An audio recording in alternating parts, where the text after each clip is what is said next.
pitch. Swung on and missed a perfect game. High fly ball into right field. She is gone. In a year that has been so improbable, the impossible has happened. Fernando Valenzuela has pitched a no-hitter. This is a no-hitter. It is gone. It is a walk-off home run for Justin Turner. It's over. Muncy, a walk-off home run. This is way back. Walk 'em off. Chris Taylor.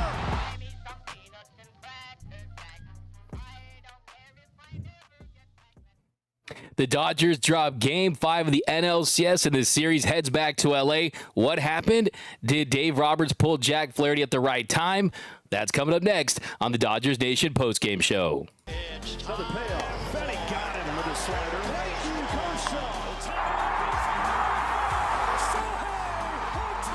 It's Teoscar Hernandez. Mookie masked. It's a grand slam. 83 and game ender.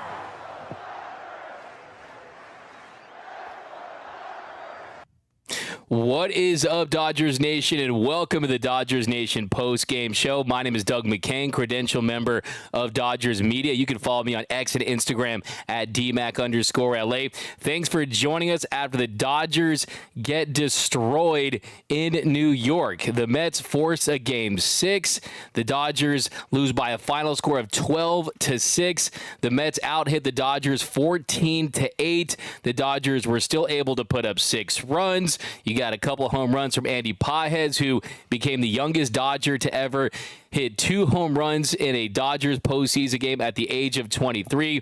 Mookie hit a laser beam shot. He was fired up. Jack Flaherty, will start with him in a second. His start did not go as planned.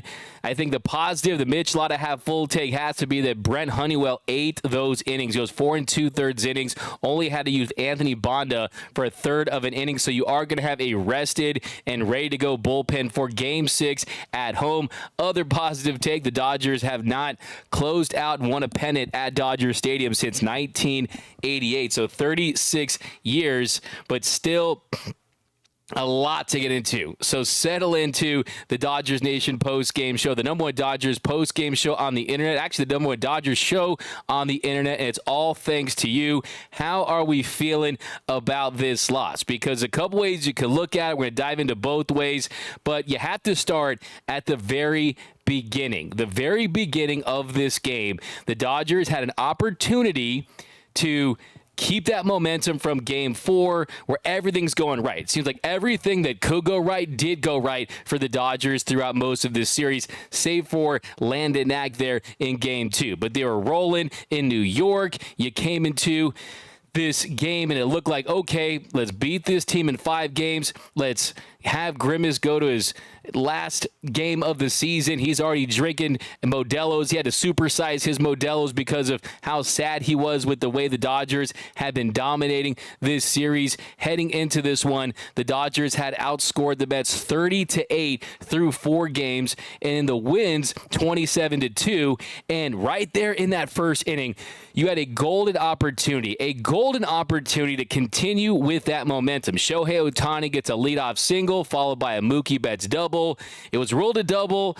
Marte made a sliding catch attempt. It goes off his glove. So most big leaguers will tell you they should have made that play. So, yeah, it still was ruled a double. And then Teoscar Hernandez, so what happened to Teoscar Hernandez? Did he just disappear? Because unfortunately he just has not had success so far throughout this series. He's been struggling. He's been in between in his at-bats. You've seen quick at-bats. You have seen him miss pitches in the zone. And so far it just has not been his series. And he's at the plate with a gold opportunity to get out of that slump with Mookie Betts and Shohei Ohtani on second and third and no outs. Second and third and no outs. And Teoscar Hernandez, he's now 0 for 18 this series with 7 walks. So the walks are impressive, but still, he goes up there in that at-bat, and he just grounds to short on the first pitch for the first out, and the infield was in. Shohei Ohtani does not go on contact. So, I mean, Shohei Ohtani should absolutely have scored on that play. He should have scored on that play. He was retreating, going back to third base. Instead of going home, he goes back to third base. I mean, you have to be aggressive. You're up 3-1. You're up 3-1. You got a perfect opportunity to score early, at the very least, to get a run across. That is the most important thing to do in that situation. You got to score right there, because you do that, you start to take the crowd out of it. You give Jack Flaherty some run support, but he just doesn't score, and that really set that inning back. And Dave Roberts was asked during the broadcast about what happened, and he told Ken Rosenthal during the broadcast it was corners in, ball in the middle of the field. I just think he had a brain cramp and locked up right there. So there you go. It was a mistake by Shohei Ohtani. It cost them a run. And then next batter, Freddie Freeman, he lines out for the second out, and then Tommy Edman, he strikes out to get out of the inning. So the Dodgers could not cash in, couldn't capitalize on runners on second and third. The top two of your lineup, Freddie Freeman and Eddie Edman right behind him, behind Teoscar, couldn't cash it. You have the top of your lineup. They are able to reach base. They could not cash in. And then the bottom of the first inning, Francisco Lindor, a 2-1 count. He gets a leadoff single to right. And then Jack Flaherty walks Nimmo on 5 pitches. A couple batters later, Pete Alonso, who had been struggling throughout this series. The polar bear was already in hibernation. Well, he came out of hibernation in that at bat. He was ahead 2 on the count, and Alonso crushed a 3-run tank, 432 feet to center field to give the Mets an early 3-0 lead. And during that at bat, it's when it really became clear to me that Jack Flaherty did not have it. That Jack Flaherty wasn't on his game tonight. I mean, he was great in game 1, 7 scoreless innings. He was effortless. He made light work of the Mets in the first game of this series. He looked great, but after that at-bat, it was a slider down in the zone. You look at the bat path for Pete Alonso. He went down and got that pitch. Jack Flaherty didn't trust his stuff. Jack Flaherty did not trust his fastball tonight. That four-seam fastball, the velocity on his four-seam fastball, which already isn't a dominant fastball, he averaged tonight 91.4 miles per hour on his heater. That was down 1.9 miles per hour. The Dodgers, they have more advanced information in that dugout. They have ways to check spin, to chase velocity, to chase arm angles, to find a way to trace all of these little details that would indicate that he was not having the best outing, that he was not on his game. I think if you're Dave Roberts and you said before the game that you weren't going to be aggressive, that you wanted to take advantage of this momentum, you had an opportunity there, and it's a 3-run home run. It's very early in the game. 3-run home run early in the game. But at that point, you have to sense it. You have to sense that, okay, he just does not have it. A couple batters later, Marte, he doubled to right. Then he walks Taylor with 2 outs. And then with runners on first and second, he gets McNeil to fly to left. So he gets McNeil to fly to left, and he gets out of the inning. But they get 3 runs on 3 hits. And the biggest win for the Mets, outside of the 3-run shot by Pete Alonso, was they made Jack Flaherty throw 32 pitches. And you got the pitch count up, you scored the runs first, and the 5 batters he faced, they all reached base there in the first inning. And that was one more than his entire start against the Mets in game 1. So that tells you right there, it was a very different version of Jack Flaherty. And then you jump to the bottom of the second inning. The bottom of the second inning, the Mets up 3-0 there. And next up 3-1 after the top of the second, the Dodgers were able to score a run after Kike Hernandez scored on a Peterson wild pitch. So the Dodgers, they had some life in the top of the second, still didn't fully capitalize on the opportunity they had there, but they did get a run after Kike Hernandez scored on that wild pitch. But bottom of the second inning, Jack Flaherty comes out. He gives the leadoff double to Alvarez, and then he gets 3 flyouts to get out of the inning. But the real damage there took place in the bottom of the third inning. He issues a leadoff walk to Pete Alonso. He walks Winker, so back-to-back walks. And he gets ahead in the count to Alonso, but he walks him on 7 pitches. The 4-pitch walk to Jesse Winker, that was the major flag right there. After that walk to Winker, I would have pulled Jack Flaherty. bottom of the third inning, I would have pulled Jack Flaherty.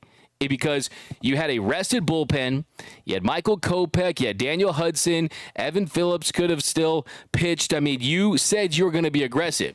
You could have gone for the throat. It's a 3-1 ball game there. You have the day off tomorrow and then the game on Sunday.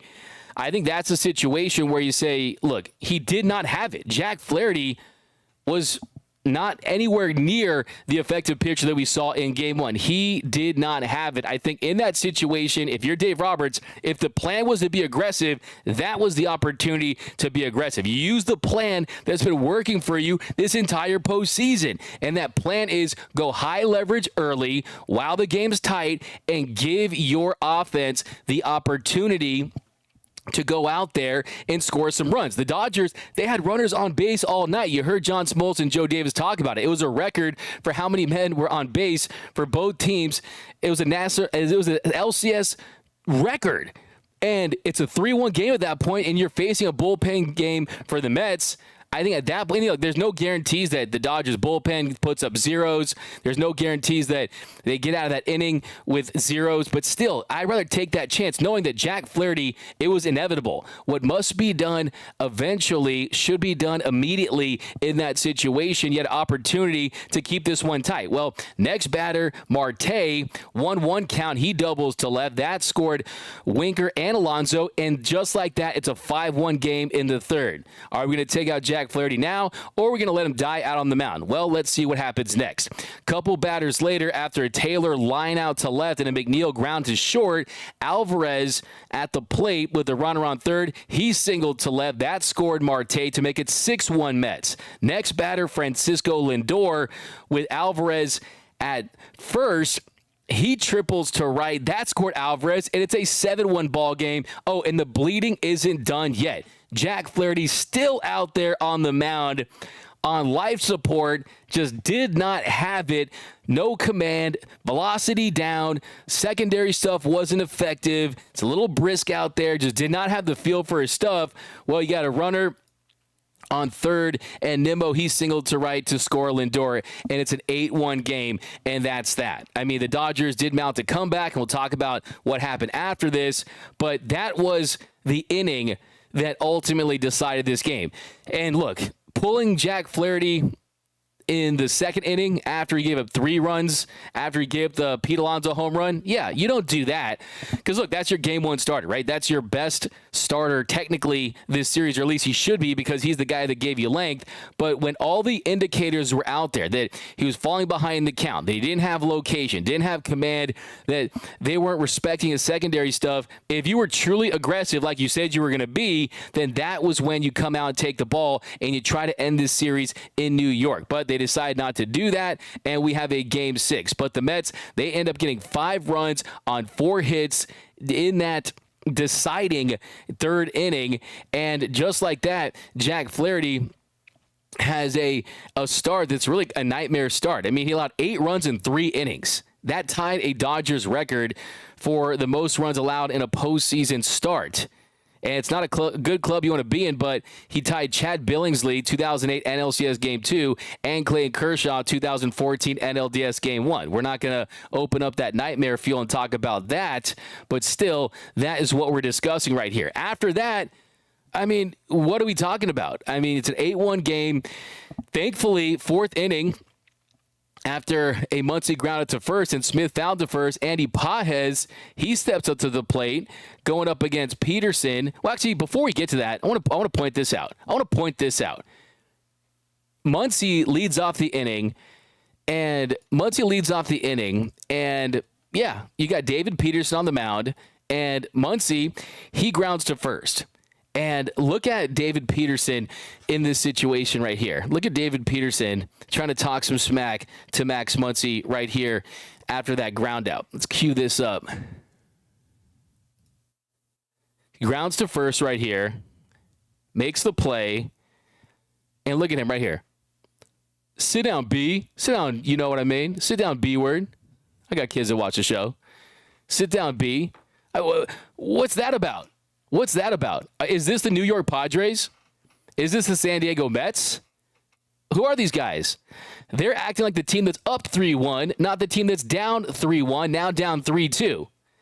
Going up against Max Muncy, who has really owned the Mets this series, saying, sit down, you know what? Okay?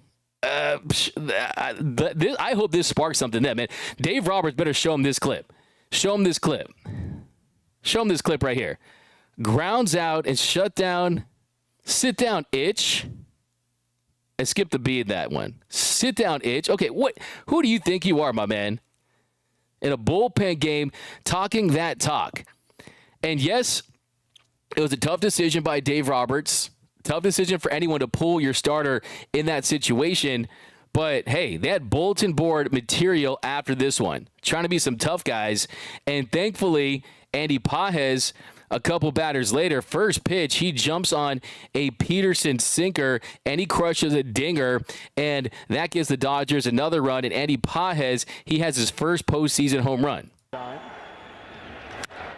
drives this ball to deep left center field. Forget about it. Pages with his first postseason home run. So the rookie goes very deep right here, and it's 8-2. So Andy Pages, he goes yard, and then as he's crossing home plate, Francisco Alvarez, he's crying because Andy Pages did a bat flip. I mean, what is that about? What is with this Mets team? This is a Mets team that literally hits home runs, goes in the dugout, and pulls out this big plastic thing that says OMG and takes pictures. And you're mad that someone wants to bat flip? You're mad that someone wants to pimp a home run for his first home run in his postseason career? I mean, what are we talking about now? Hey, Mets, have some fun. The LFG Mets, the LOL Mets. I mean, what are we talking about? How about the Karen Mets, the New York Karens here? What is this about? I mean, look at this. Look at Alvarez. Oh, why'd you pimp that? No. I mean, come on now. Come on. He said nope, and he kind of shushed him a little bit. And the best thing is later in the game when Pages hit a bomb, he pimped it even more. So, man, shout out to Andy Pages, man. He becomes the youngest Dodger to ever have 2 home runs in a postseason game. But let's go to the comment section, guys. Welcome to the Dodgers Nation post-game show, the #1 Dodgers post-game show on the internet, the #1 Dodgers show on the internet. It's all thanks to you guys. You guys are my co-host here, so let me get to some comments. We got Luis Alvarez, duh, Mets are dumb. Okay.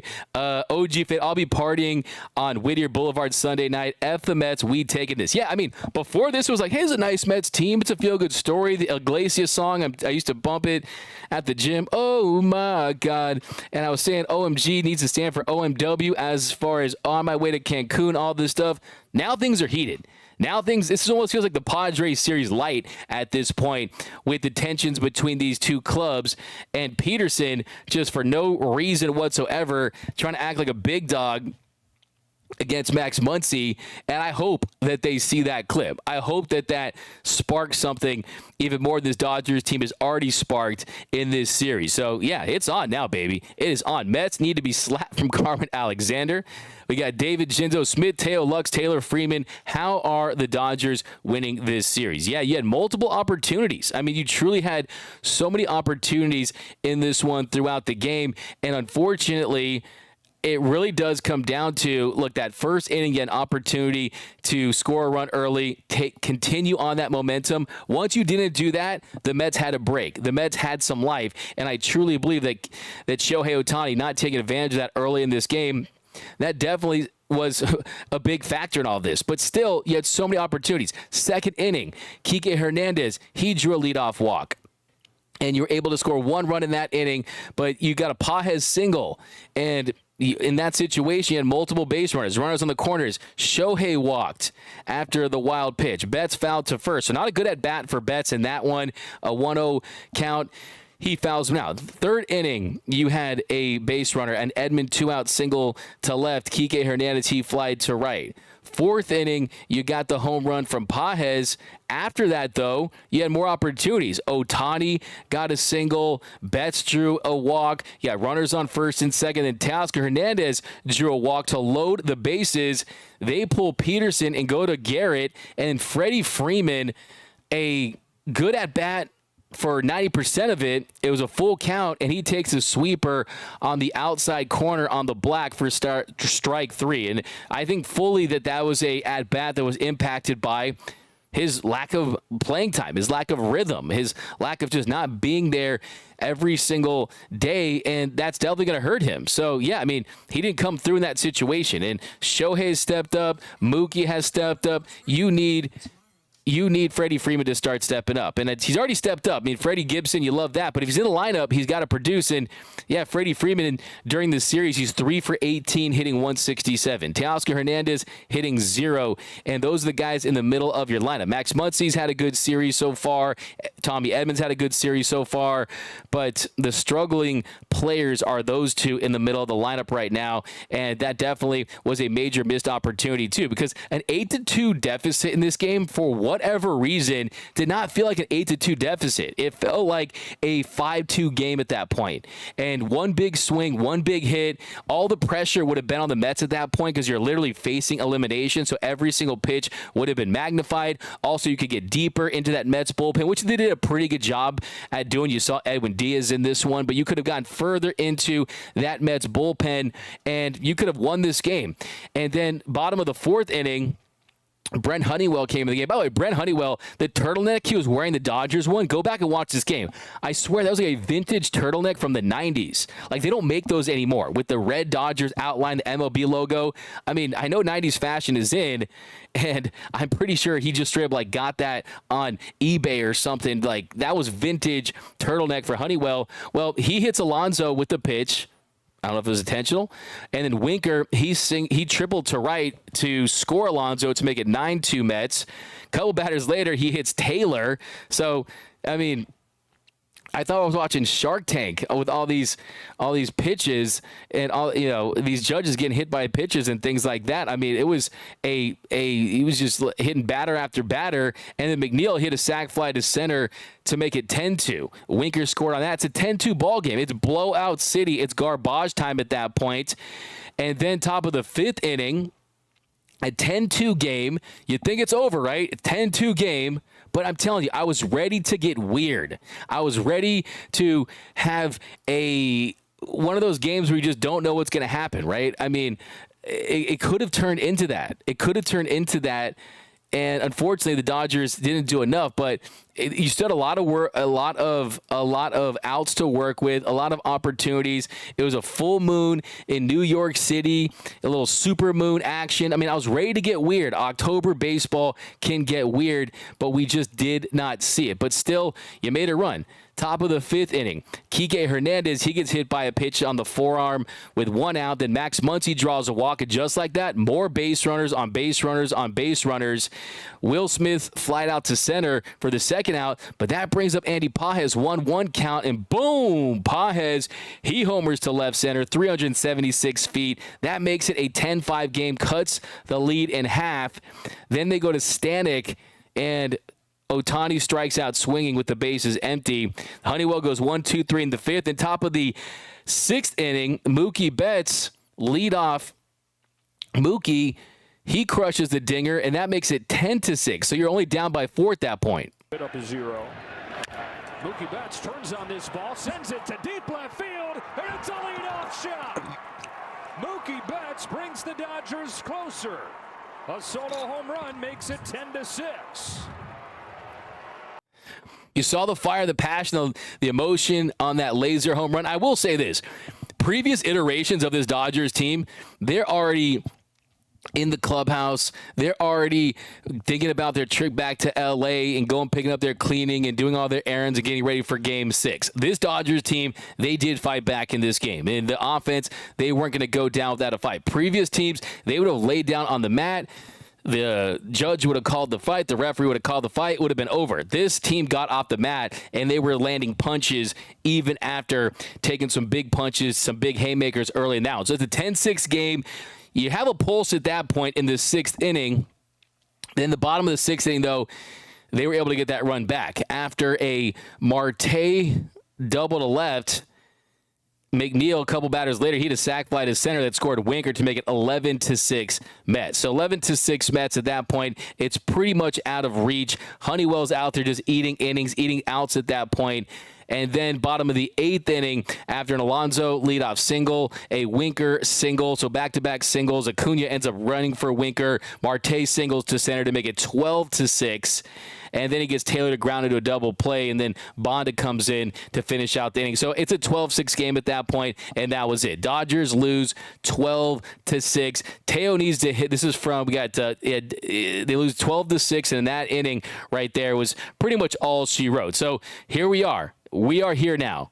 You can't change what's happened. We were hoping to celebrate a World Series berth. You were hoping to clinch and have some champagne parade, a little champagne locker room celebration in that Mets clubhouse, but that was not the case. You got to come back to LA and you got to get things together for Game 6. But I still question leaving Jack Flaherty. It wasn't like it was a Jack Flaherty that was out there showing some signs of life. It wasn't that Jack Flaherty. I mean, this version of Jack Flaherty, to be quite frank with you, it actually has me concerned about the following series, because let's not forget, you basically have 3 pitchers, and basically one of those 3 pitchers has proven to be a guy that can go 6 or 7 innings, and that's Jack Flaherty. And that version of Jack Flaherty, he did not look anything like the one that we saw. It wasn't the Jack-o'-lantern Flaherty. It wasn't Jumbo Jack Flaherty. It wasn't that. I mean, this Jack Flaherty just didn't have it. The other 2 guys you have, Yamamoto, you only are comfortable with him going 4 1/3 innings on 73 pitches, and then Walker Buehler, who's basically a 5-inning pitcher at this point. So that's definitely a concern. But my question is, when you saw Jack Flaherty and the stuff he had, did you not consider pulling him? I mean, Jack Flaherty went 3 innings, gave up 8 hits, 8 runs, had no strikeouts, 75 pitches. So 0 strikeouts for Jack Flaherty, 2 swings and misses. Okay? I mean, that is really concerning. That is extremely concerning at this point. Just did not have that knuckle curve, did not have his secondary stuff. He ends up going 11 for 21 on first pitch strike, so he was falling behind the count. And really, they were using the Dodgers game against them as far as making him throw strikes, not expanding the zone and getting his pitch count up. So, yeah, I don't know about you guys, but that definitely is a cause for concern, is Jack Flaherty. Now, the pros of this one, the Mitch Latta have full takes are, look, you didn't have to use any of the main bullpen guys. The high leverage guys did not get used. Michael Kopech, Evan Phillips, Blake Trinan, who was available today, Daniel Hudson, you had Anthony Bonda on very minimal use. You got the full complement of arms available for you in Game 6 after a day off. So they're going to be rested and ready to go. That's a positive, and you just have to win 1 game at home. You have 2 games to win 1 at home. The team that goes up 3-1 in a best-of-7 series wins that series at an 82% clip. So they have that on their side. So you have the odds stacked for you. A team hasn't come back down 3-1 since the Dodgers came back on the Braves in 2020. So you save the bullpen arms. And also, I think you could look at it as a con, too. Andy Pages is getting going. He had 2 home runs. The offense didn't go down without a fight. Mookie Betts continued his hot streak. But, yeah, Teo's a concern. Freeman's a concern. You saw the way he was moving to first base. He just looks like he's getting worse and not better, if you want my honest opinion. But it's Freddie Freeman. It's going to be hard to keep him off the field, and you definitely want to see him out there having success. But the biggest con for me is Jack Flaherty did not look anywhere near a frontline starting pitcher on a World Series contending team. So if that's the case, I just look at the strategy here and I say, wait a minute, Jack Flaherty. And here's the thing, too. Jack Flaherty was on 4 days rest, too. I think you're proving to be aggressive. He's on 4 days rest. That's another reason why you come out and get that ball from earlier. I mean, he's on 5 days rest. He's probably going to look a little sharper. The velocity is going to be probably a little higher in that situation. And maybe you feel comfortable leaving him out there to get some more outs in big situations. But he's on 4 days rest. You have the bullpen ready. It just don't tell him you're going to be aggressive and then not take him out when it's clear he didn't have it at all whatsoever. I mean, it's a tough call either way because you're on the road. You're already trailing. But based on what this offense has done for you last couple of games, it seemed like that to me. That was the right decision. You take the ball from Jack Flaherty, and now his confidence isn't blown up too. You blow up his confidence when you go out there and have him give up 8 runs. I think you want to maintain his psyche, knowing you're gonna have to lean on him in the World Series against a potent lineup like the Yankees or possibly the Guardians. So look, I know I've been very complimentary towards Dave Roberts, but I also keep it 100. I have my entire time doing this show. I criticize Dave when I think he deserves it. I give him credit when I think he deserves it. And tonight, whether it was Dave Roberts or the powers that be, the collaborative effort within this organization, I think they made a mistake tonight by not removing Jack Flaherty earlier in his start. But okay, guys, you've been waiting down below in the comment section. Definitely going to go crazy with the comments. Welcome to the Dodgers Nation post-game show. Lots of super chats to get into. Shout out to my guy Tony Taters. Keep me locked with the super chats down below. So we got Sneaky Panda $5. Roberts is managing the game like he wants a game 6. Offense was showing clear signs that they'd come back, and Dave let it get away. Fire Dave. Okay, so Fire Dave Roberts is officially back, and you guys know me. I put all your comments on the screen for a reason, because I want you guys to be heard. I want you guys to get your thoughts across, all of your opinions about your boys in blue. If we disagree on something, it's okay. My number one thing is I just want you to watch and subscribe and all that cool stuff. But I respect everyone's opinion here for the most part. And yeah, you're absolutely right. I mean, you went 1 for 7 with runners in scoring position. Freddie Freeman had 2 big opportunities, had that big strikeout, and I think that was just a real killer right there. Is that strikeout by Freddie Freeman when he had an opportunity to get right back in this one in the 4th inning? It was 8-2. Just chip away at that point. Chip away. It's the 4th inning. It's 8-2, bases loaded. He strikes out with a sweeper.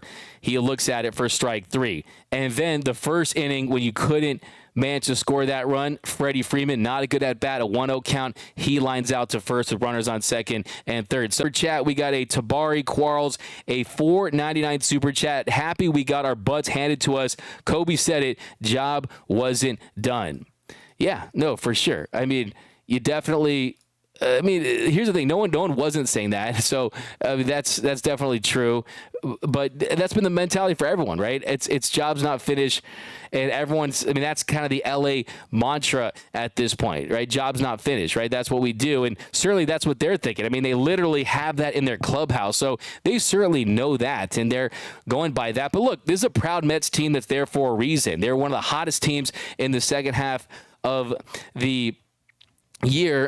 Grafter Grimace throws the first pitch. They took off, and they've had a lot of success. That was a lit crowd, too. Give credit where credit's due. That Mets crowd, they were out there, and they're fired up despite being down 3-1. A lot of life. You had the Temptations singing before the game. So, honestly, sometimes you got to give some credit where credit's due, and that Mets crowd was ready and fired up, and they're waiting to cheer for something, and that Mets team, they gave them something to cheer about. By the way, did you guys notice this? How many signs did you see? You had all these signs, the Marte, Parte. You had the Don't Stop Believin' sign.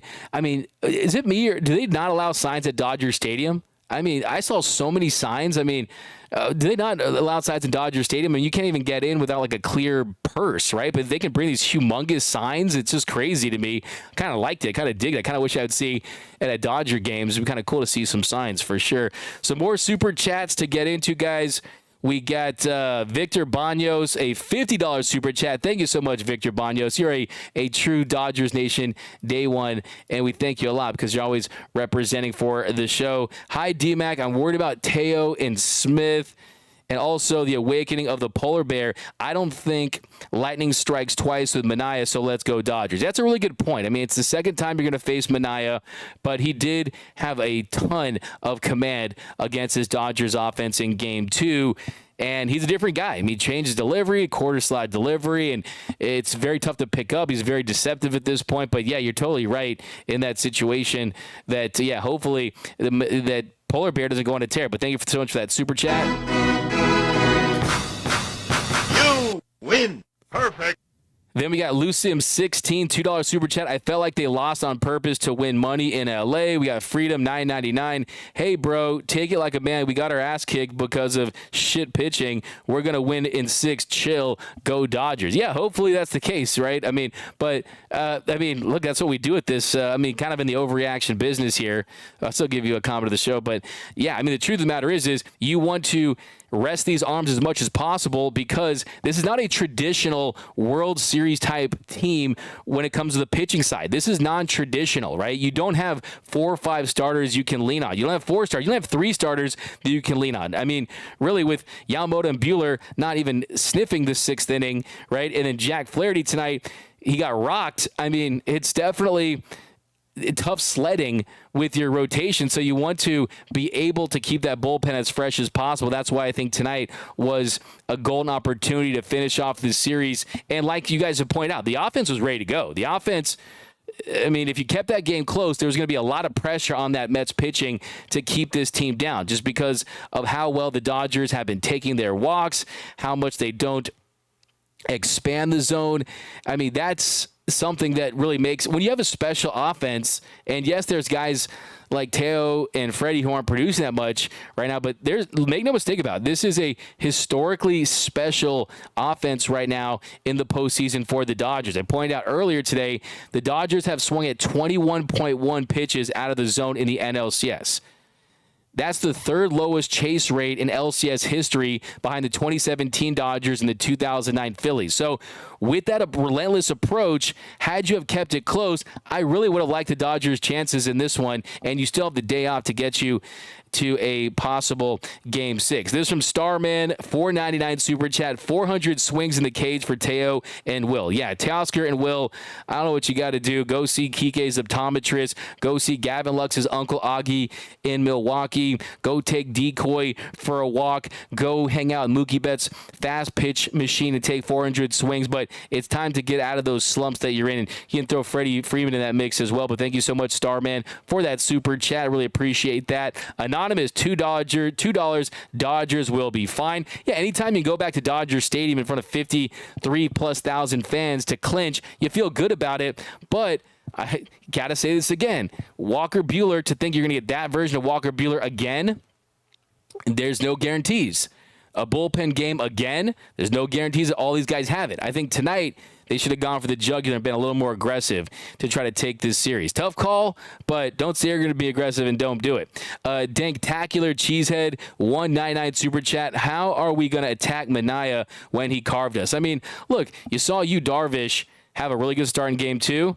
Second time around, Kike had a home run and Teo had a home run. So just 2 home runs, but you saw some better at-bats. You saw some longer counts. And truly, I think that that's another situation where the pitching put them behind the hitting. And I think that if you didn't have that rough appearance by Landon Knack, I think the offense is going to be in a better space to score some runs. So a lot of it comes down to just matching the pitcher for the other team just for that first 4 or 5 innings, right? At least keeping it close. We're not asking to go out there and be 63 Sandy Koufax, right? Or to be 65 Sandy Koufax against the Minnesota Twins. We're not asking for that from the starting pitchers. You're just asking them to respectably go toe for toe with the Mets starter and let this Dodgers offense cook. But if you let it get out of hand, like we saw with Jack Flaherty tonight, like we saw with Landon Knack in Game 2, then it's going to be inevitably a loss, unfortunately, and that's kind of how it's played up in this series. We got Joseph Gutierrez, a $4.99 super chat. Freddie needs to sit Game 6. The ankle is clearly bothering him, and he has no pop in his bat right now. Teo also needs to move down in the lineup. I think those are really interesting points. I gave you Freddie Freeman's numbers, and quite frankly, they're just not good. Freddie Freeman, this series, he's 3 for 18, hitting 167 with 1 walk. Has a 211 on base, a 167 slug. All 3 of those hits are of the single variety. And then you look at his performance through the postseason as a whole. Freddie is 7 for 32. 7 for 32, hitting 219. All 7 of those hits singles. And also, he's not taking his walks. Just 1 walk and 32 at-bats. So pretty much what you're seeing from Freddie Freeman right now is if he's at the plate, the chances of him getting a hit based on his batting average and based on what we see from him, quality of contact, they're low. And if he gets on base, then, yeah, he stole that base early in the Padres series. I don't want to ever see him do that again. Well, he's not going to be an electrifying base runner. And also, he's just not getting on base via the walk either. So, I mean, you have to have a conversation and see if the ankle is getting better or worse. Now, they have already told Freddie Freeman that he can't make his ankle worse by playing on it.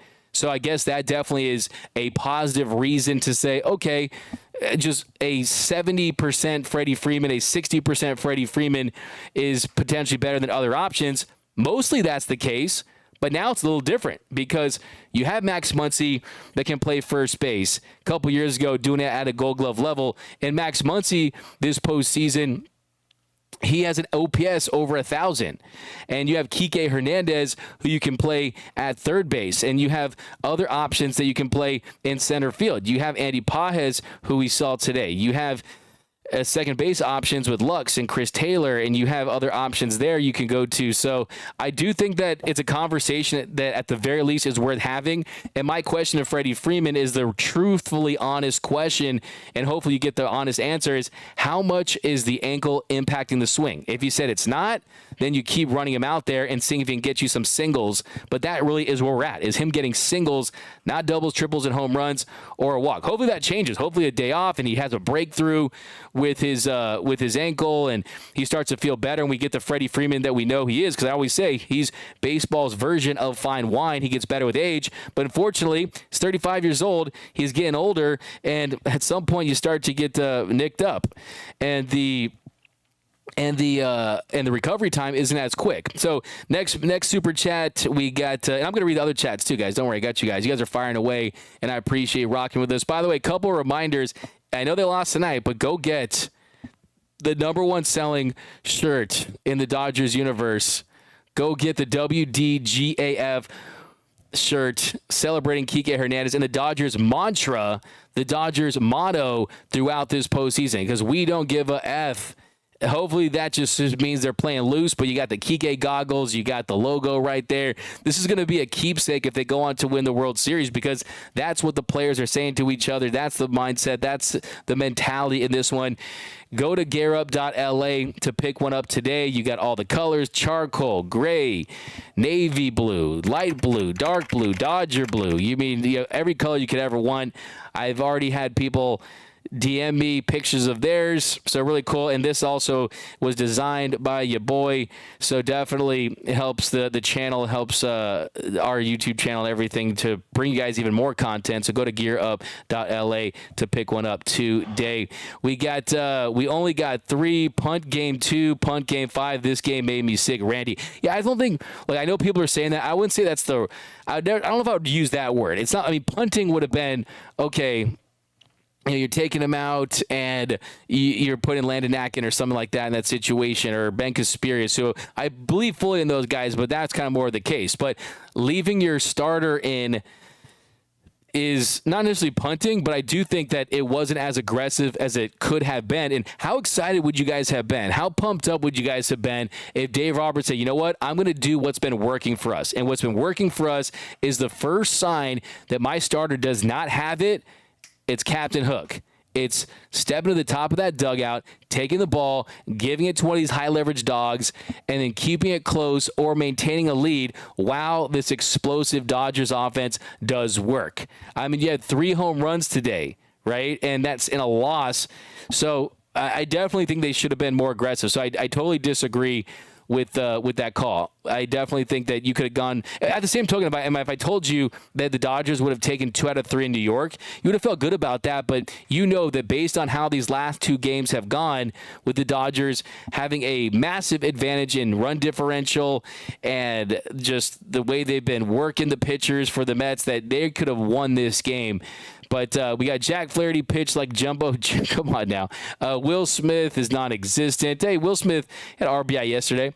But, He needs to pick it up for sure, and hopefully he does. George Maldonado, $5 super chat. Game 6 is ours. Dodgers fan from Texas. We got Ryan O'Connor, $4.99 super chat. Dave Roberts is playing chess. Offense wasn't the same. That's the game. But what big arms did we waste tonight? Dodger bullpen for the win in Game 6. Yeah, look, the truth is, I mean, you could say that. Yeah, look, the truth is, I mean, you could say that. Hey, if the Dodgers go on to win Game 6 and the bullpen's dominant, well, you say, well, that Mets team was just going to get a game in New York. That Mets team, they had too much pride. They didn't want to get gentlemen swept, and it doesn't matter who you put out there. They're going to find a way to win that game. Yeah, it's possible, but if you lose Game 6, a lot of pressure on you in Game 7 as well, because then you're going to have to use those high leverage arms in Game 6. So today you could have used them, possibly won, and not have to play for the rest of the series, and you're just sitting back and relaxing, waiting for the World Series, right? So with the day off tomorrow, I'd be more inclined to go for broke and go crazy with it. I mean, come on now. Well, 56,000 is the maximum for Dodger Stadium, right? By the way, the record for Dodger Stadium attendance was when the Pope visited in 1987, and he ended up blessing the field, and the Dodgers won the World Series the following season. So my question is, why don't we invite the Pope to Dodger Stadium every single year? That definitely would have been the move. But their all-time attendance, yeah, you could hit 56,000 at Dodger Stadium, but you've seen some 53s and some 54s. So basically it's 53,000 plus going all the way up there. So that really is the biggest one. But yeah, Pope John Paul II, he spoke at Dodger Stadium in 1987, and he had 63,000 people at Dodger Stadium. So yeah, that's pretty incredible, because that's never going to be equaled. You can't top that. And like I said, he blessed the field. Dodgers win the next year.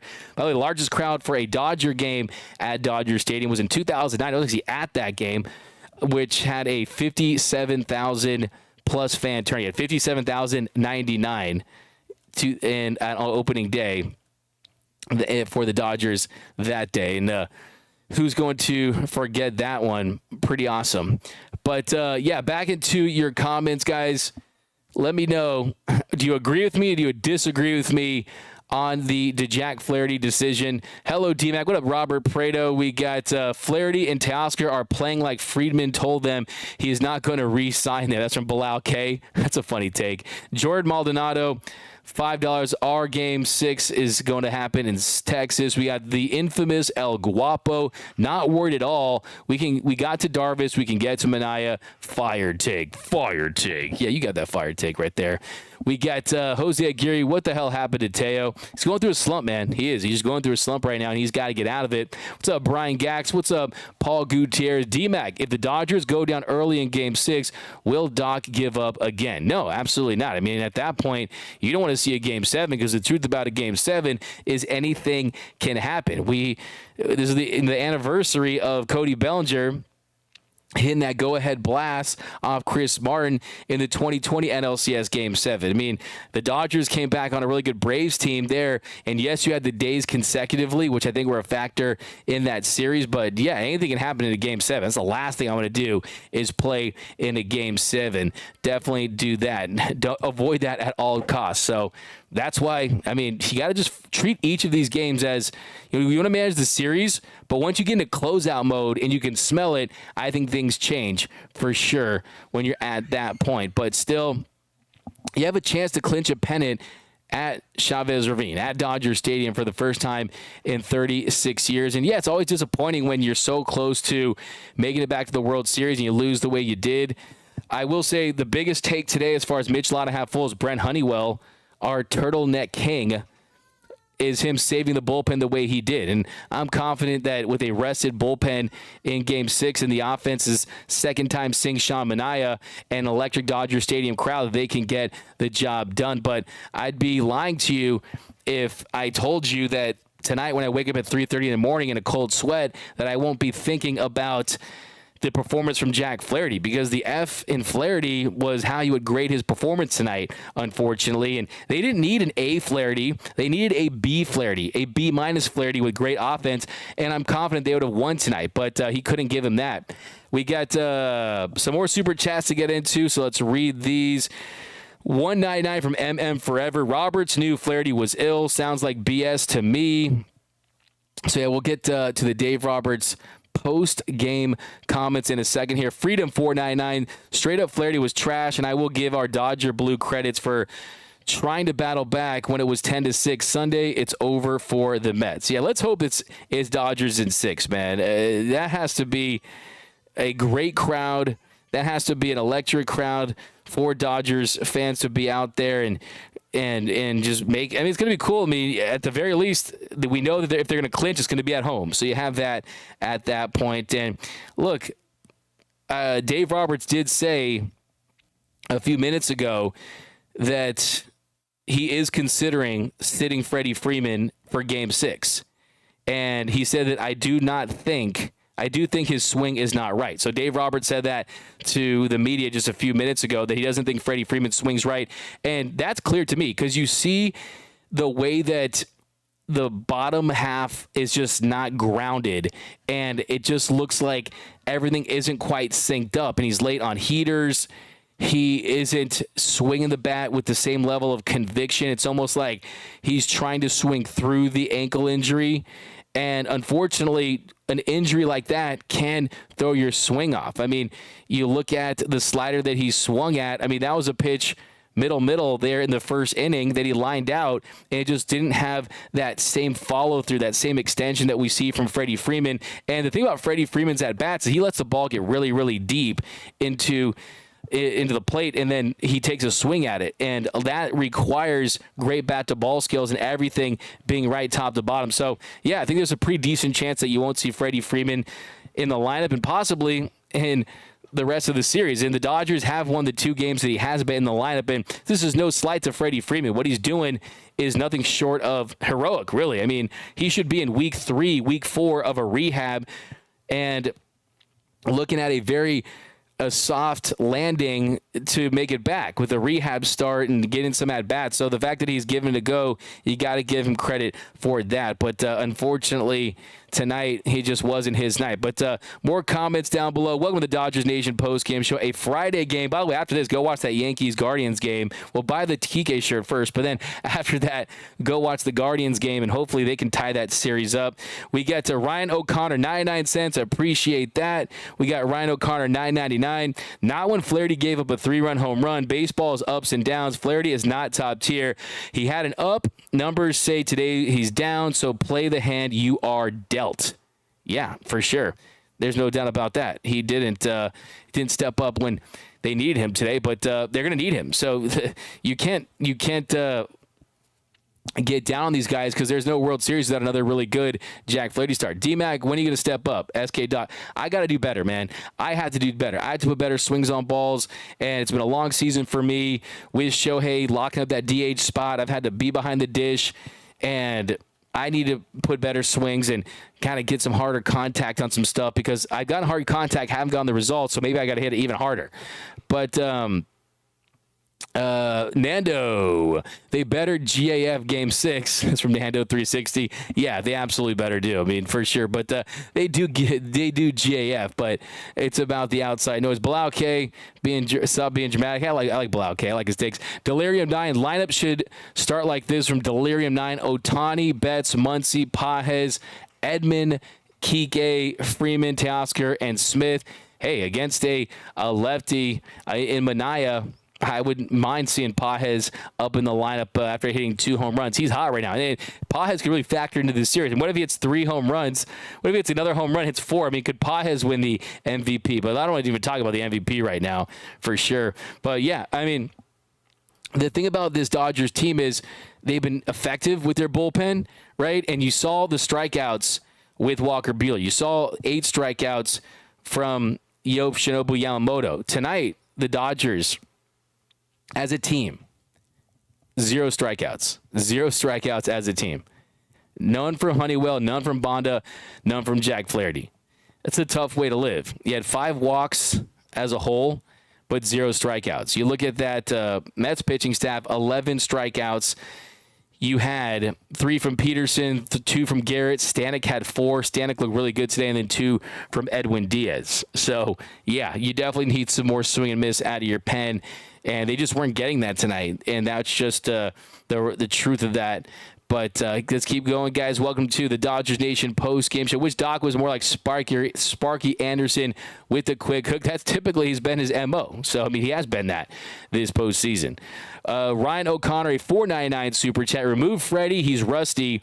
Postseason ball is hard to take nights off and be guns a-blazing. Freddie is fine. Teo, he may need to move. Yeah, I think with Teoscar Hernandez, he's just not taking enough pitches. I mean, the at-bat quality there, when he gets antsy and he's not seeing enough pitches, I mean, he did draw a walk, but still, he is just not barreling things up.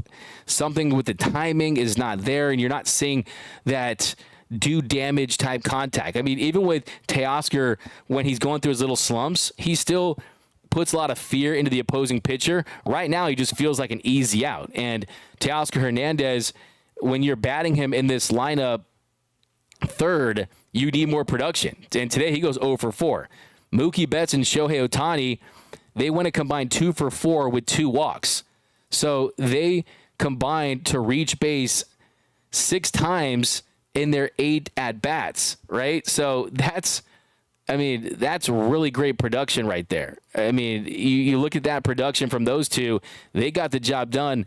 They're getting A's on the group project, and you want to see some more slug from Shohei. We didn't get that from him tonight, but it was Teoscar and Freeman who combined to go 0 for 9 in that stretch. 0 for 9 in that stretch, and Tommy Edman goes 2 for 5 too. So, I mean, I wouldn't have minded to see Tommy Edman, who continues to hit, higher in the lineup than Kike. He goes 0 for 2. Muncy 0 for 3 with the walk. Smitty goes 0 for 3. Did not have a great showing. And then really the player of the game, without question, is Andy Pages, hitting those 2 dongs and taking a nice sip of Alvarez's tears when he was crying that he was pimping that home run. I mean, I think sometimes you can learn things about a player just by literally one at-bat, one situation. And one of my favorite things about tonight's game, on the positive side, other than our turtleneck king keeping that bullpen intact for Game 6, was the fact that Pages pimps the at-bat the first time around, and he knows that Alvarez is pissed about it.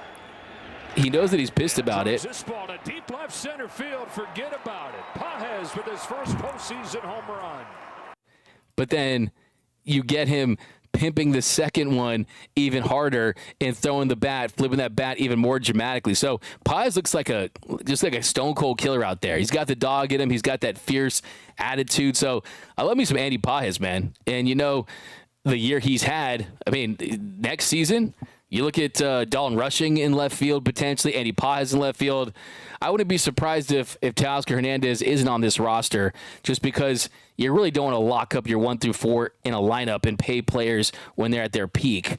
So if it's at a reasonable price, I say yes. And I know that I have a lot of money to give to the Teoscar Hernandez fund, but based on how the pitching looks, you might need to go out there and invest in a starting pitcher potentially. If Glass now isn't healthy, if Yanni Yamamoto, if Jack Flaherty you bring back, Walker Buehler. So lots of questions. We'll cross those bridges when we get to those bridges. But for now, I mean, Andy Pages having this level of success, I mean, the biggest takeaway tonight is, do you have a future outfielder? Do you have a corner outfielder that can play in this roster for 4 or 5 seasons with the core of Shohei Ohtani and Mookie Betts and Freddie Freeman for the next 3 years, right? Because if you have that, that's going to help you tremendously into allocating funds to other areas of need. A shortstop, another starting pitcher. You can get a high leverage reliever, right? I mean, you need to go out there and spend in certain these areas, but you trade away Vargas, right? They like Pages. Vargas didn't really have a true defensive spot, but him as and look, here's the thing too. I mean, if you put Mookie back on the dirt next year at second base and you give Gavin Lux another opportunity to play shortstop, which I've been told that's something they could consider, right, is giving Gavin Lux another opportunity to see if he can play shortstop again, or you go out there and spend on a Willy Adames and You put Gavin Lux back at second, you keep Mookie in right, but if you put Mookie back in the dirt, you could put Pages in right and give Dalton Rushing an opportunity in left, which at some point they're going to do. He's their top prospect, right? Either play him or trade him.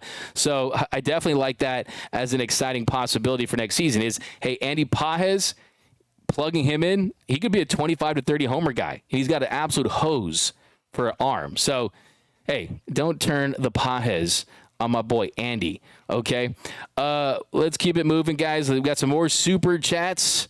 We're at the close to the 1 hour mark, but welcome to the Dodgers Nation post-game show. You guys are firing away down below. I appreciate you guys. As always, we got Ryan O'Connor. OMG, is there no number I can call to discuss Freddie? I spent $30 in super chats. This is easy. You do not bench Freddie Freeman. I think that if Freddie Freeman, it's not that Freddie Freeman's getting benched. I mean, getting benched is when you're fully healthy, you're not producing, and you get replaced because of lack of production because they performance-based business. Freddie Freeman might be 50% of Freddie Freeman right now at age 35 facing postseason pitching. That is an extremely, extremely difficult task. I mean, hitting baseballs at this level is one of the most difficult things you can do in sports, in the history of sports, okay? I mean, outside of stepping into the ring with prime Mike Tyson, right, there's not a lot of things that are more difficult to do than that. And if he's compromised and he's not the hitter that he's supposed to be because of that, then I do think that you have to do that knowing that you want him for the next series. I mean, if you look at that next series, I mean, you got Juan Soto, you got Aaron Judge, you got Giancarlo Stanton. The Dodgers need their big three as intact as possible. And the truth of the matter is if you get adequate pitching, there's enough bats in this lineup to overcome what Freddie Freeman gives you right now because Muncie's hitting, because Edmonds hitting, because, I mean, Pages is hitting now. I mean, Gavin Lux, I mean, he's had his moments throughout this postseason as well. The offense will be able to produce at home, hopefully. It's just a matter of getting enough arms. It's just a matter of keeping it close. Today, it was a blowout. Today was a blowout style of game, and unfortunately for Major League Baseball and fans, you haven't gotten that tight game yet. And the team that's won has won by a large margin. So it's definitely a cause for management right there is how you want to manage these games. But a couple more here, guys, and we'll let you guys enjoy the rest of your Friday night. You can tune into that Yankees game. You could turn into the Ducks versus the Purdue Boilermakers. I don't know. You could rewatch the game like I'll probably end up doing. But we got Tour de Gods. Haha. What's up, Claudia 11? The Dodgers will come back on Sunday. The Dodgers win when I watch the game, so I'll just watch the game on Sunday and they'll win. Okay, everyone, superstition. So Star Krytus, I don't know if you're going to watch the game at home or where you're going to watch it. Go do that, and we'll win. So I think that's big. Love you too, Randy. G-Man Evans, the Mets are not a World Series team in any way whatsoever. Prove me wrong. Keith Evan, DMAC is by far the best post-game podcast in baseball. Have you seen what these other teams have out there? I haven't found a close second. Thank you, Keith Evans. Appreciate that, and appreciate you guys because you guys are my co-hosts, man. The show wouldn't be what it is without you guys, so thank you so much. Diane Schroeder, thank you so much. Yeah, definitely, guys, smash that like button, even though it's a loss. Even though it's a loss, hit that like button for your Los Angeles Dodgers because tomorrow you're going to wake up and you're going to remember that this team just won. One win away, despite all the injuries to the pitching staff. You're one win away from making it back to the World Series. So thank you, Randy. Appreciate that. Let's do it. Carmen Alexander still in a good spot, headed back to Dodger Stadium, back on tour to time, LOL. Carmen Alexander, bruh. Dodger Boy 71, I hate this TV baseball schedule for the National League BS start times. Yeah, both of these games that have been afternoon-ish games for West Coast times, the Dodgers haven't fared well. So I agree with you. I do not dig them at all. Give me some night postseason baseball, really. I mean, for sure. Jose, DMAC, they will come through on Sunday. DMAC, I'm worried, convince me not to. SK, I'll convince you not to because you have a team that's great at home, playing in front of their fans. You just beat a Padres team in Game 5 last week. So you're just 1 week away from beating that team. Shohei Ohtani has come alive. Mookie Betts has come alive. You have a rested bullpen that's ready to go and a better version of Walker Buehler, the best we've seen in years, waiting for Game 7. So I'm still very confident in this Dodgers team, but let's be honest with you. I mean, this is baseball, man. Anyone who wants to guarantee things in baseball, hey, they're snake oil salesmen, right? I mean, you can't trust that. Baseball is not for the faint of heart. It's a cruel sport to follow. It will break your heart. Like I always say, football ruins your weekend. Basketball can ruin your night. Baseball can ruin your life. Okay? That's how dramatic baseball games can be, but I'm still very confident in this group. You think they're going to lose 3 straight to this Mets team? Anything's possible. I don't think it will happen. I think the Dodgers will find a way. Adam 818 brings up a good point. Lots of chasing from Teoscar Hernandez. He has to be more disciplined in the strike zone and punish those mistakes when he gets them. But do a call-in show. Yeah, we're working on that. We're working on doing a call-in show. So stay tuned for that. We're on a Discord that's going to launch pretty soon. Big things happening here for the Dodgers Nation YouTube channel and Dodgers Dugout and the Dodgers Nation Postgame Show, the number one Dodgers show on the internet. Claudia 11, they should have let Freddie rest after the 3rd inning. That'd be waving the white flag, but I do think that after his performance and seeing his at-bats, it's pretty clear to me that unless things change dramatically, and he'll have a say in it too, he'll probably be out of the lineup in Game 6. We got Kelly Oshiro. I would definitely take Pajes with me in a beef. Yeah, he's one of those back alley brawl type dudes. To me, he's bar fight certified. Andy Pajes is a guy that you don't even look to in the wrong way. So I love that. Just go pimp that homer. And here, I'm taking another sip of Alvarez's Tears here. Hey, this Mets team, it's on now, baby. Talking crap to Max Muncy like that. Sign Adames instead of re-signing Teo. We'll say that for another show. But thanks again, guys. Rocking with us after the Dodgers lose. They get blown out in game. We got a super chat here, actually. Read this. Ryan O'Connor, okay, go look at Freddie's numbers in the San Diego series on one leg versus Mookie, Teo, and others. Freddie is an MVP according to Kershaw, the best hitter he's ever faced. Love you. Keep up the great work. This is not saying that at all whatsoever. I mean, like I said, Freddie Freeman is baseball's version of fine wine. His 2 best seasons of his big league career have come as a Dodger. Don't let any brave tell you otherwise. He had 59 doubles and 29 home runs last season. That was peak Freddie Freeman. That's MVP level Freddie Freeman. It's just he's Freddie Gibson right now, right? He's Kirk Freeman right now, right? And the ankle is hurting his swing, and Dave Roberts said as much. So for Dave to come out publicly and say that, clearly Freddie has been probably indicating that as well. And maybe they shot him up with stuff and it's wearing off. Maybe the medicine they're giving is wearing off. So he's all spatted up like that. And I've said it before, if you put Freddie Freeman on a hospital bed, he's going to find a way to wheel himself to home plate, and he could probably get you a single the other way. But you have to consider the damages can be doing to Freddie Freeman, even though the doctors said it won't hurt him, but more psychologically and as far as kind of hurting his rhythm. So let's hope he gets as healthy as possible and we see him again either in Game 7 where he's in a better spot or possibly the start of the World Series, because you get a nice little break after this series. But Neil Kasamoto, you go all in to win during the playoffs. You don't punt. I'm totally agree with you. I mean, like I said, I've been pretty over the top in my praise for Dave Roberts this series because I think he's earned it and he deserves it. But today, it's don't tell me you're going to be aggressive and then leave a F version of Jack Flaherty out there, because that's just what he was today. I mean, he didn't have the velocity, the command. So, yeah, I totally agree. But we're going to be back tomorrow, guys. We do an off-day live stream as well. Continue to break this one down. If you haven't yet, be sure to hit that subscribe button. Be sure to hit that like button for your Los Angeles Dodgers. Go pick up a Kike Hernandez WDGAF shirt while supplies last over at gearup.la. Also, a reminder that today's episode is brought to you by our friends over at Underdog Fantasy. Do you guys play Underdog Fantasy? Like, serious question, because I just got into it pretty recently, and I'm like, okay, it's a sponsor. I'll give it a shot. We'll see how it goes, this and that. And then all of a sudden, I'm like super addicted to this thing. It's a lot of fun. So today's show is brought to you by our friends over at Underdog Fantasy. Take a swing at Pick'em this baseball season on Underdog. Over 1 million fans across 33 states got in a game last year by making picks on Underdog. I personally had a great time on Underdog so far this year, and it's really simple to use. And take a look at stats and projections for my favorite players. This week, I'm taking higher than 207.5 passing yards on Josh Allen and higher than 54.5 rushing yards on Breece Hall. Underdog is super easy to play, and it's even easier to get started. Go to their easy-to-use mobile app or to UnderdogFantasy.com. Sign up with promo code DNP, and Underdog will give you a mystery special pick to use on your first pick'em entry, plus a first-time deposit of up to $1,000 in bonus cash. That's Underdog Fantasy promo code DNP to claim your new customer special of a mystery player pick and your first deposit offer.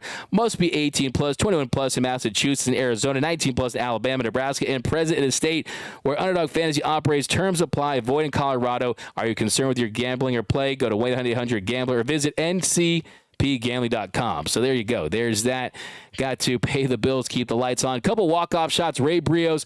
Extra home game only means more money in Magic's pocket. Jose Villanueva. Let's win strong. Next game, finish him. Thanks, D-Mac, Dodgers therapist. Hey, yeah, you're my therapist too. I'll always be your guys' shoulder to cry on. And we'll get through this world of Dodger baseball together, the highs and the lows. But thanks again for joining us. Like I said, my name is Doug McKain. You can follow me on X and Instagram at DMAC_LA. Remember, nothing brings us together quite like Dodger baseball. And until next time, think